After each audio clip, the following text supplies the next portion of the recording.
بسم الله الرحمن الرحيم. وإذ قلنا للملائكة اسجدوا لآدم فسجدوا إلا إبليس أبى فقلنا يا آدم إن هذا عدو لك ولزوجك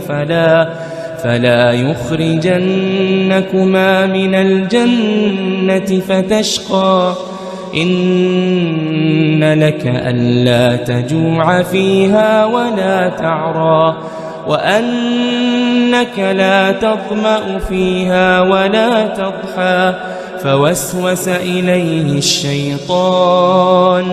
فوسوس إليه الشيطان قال يا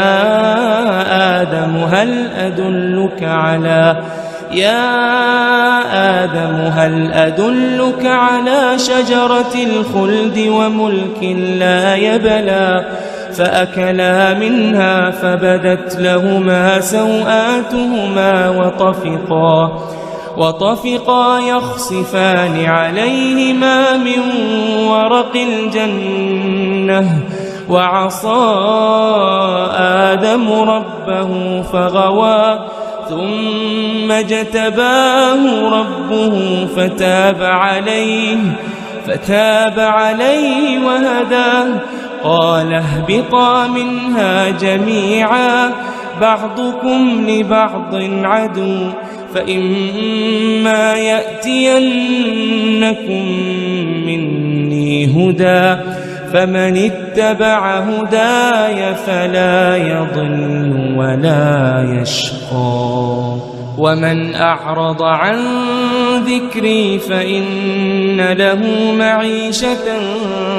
ضنكا ونحشره يوم القيامة أعمى قال رب لم حشرتني أعمى وقد كنت بصيرا قال كذلك أتتك آياتنا فنسيتها وكذلك اليوم تنسى وكذلك نجزي من أسرف ولم يؤمن بآيات ربه ولعذاب الآخرة أشد وأبقى أفلم يهد لهم كم أهلكنا قبلهم من القرون يمشون في مساكنهم إن في ذلك لآيات لأولي النهى ولولا كلمة سبقت من ربك لكان لزاما وأجل مسمى فاصبر على ما يقولون وسبح بحمد ربك قبل طلوع الشمس وقبل غروبها ومن آناء الليل فسبح وأطراف النهار لعلك ترضى ولا تمدن عينيك إلى ما متعنا به أزواجا منهم زهرة الحياة الدنيا لنفتنهم فيه ورزق ربك خير وأبقى وأمر أهلك بالصلاة واصطبر عليها لا نسألك رزقا نحن نرزقك والعاقبة للتقوى وقالوا لولا يأتينا بآية من ربه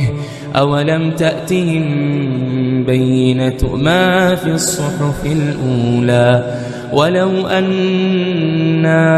أهلكناهم بعذاب من قبله لقالوا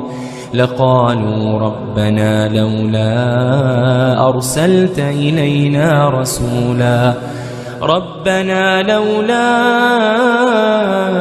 أرسلت إلينا رسولا فنتبع آياتك فنتبع آياتك من قبل أن نذل ونخزى قل كل متربص فتربصوا فستعلمون من أصحاب الصراط السوي ومن اهتدى.